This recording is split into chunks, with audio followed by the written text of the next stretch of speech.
two types of wisdom. He says there is the wisdom of this world, which is earthly, it's sensual. In other words, it's the wisdom of the senses. It's wisdom passed on traditionally. It's wisdom that you pick in the relationships and the stories of men. You hear it in their stories, and then it's passed on from one generation to another. If you look at the men of this world, for example, when you hear men speak, you can tell that it is the wisdom of this world, and it is wisdom that is passed from one generation to another. Because you may not find it in a book, but it is real. Why? James describes it. He says it's devilish, it's earthly. And this is why, you've got to be careful.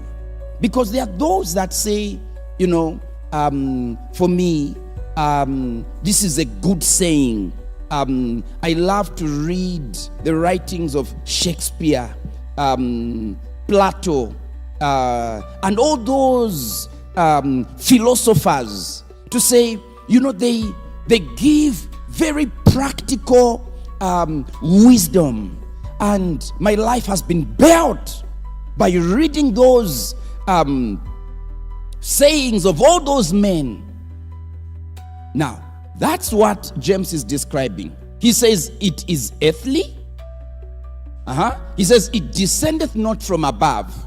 Then something very subtle and that many people don't realize. He says it's devilish. Why? In this world, there are only two powers.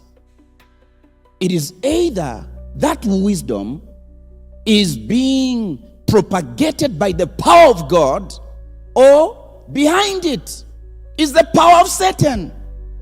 That's why he says, many people look at it as just being earthly. Or to say, Plato was such a wise man.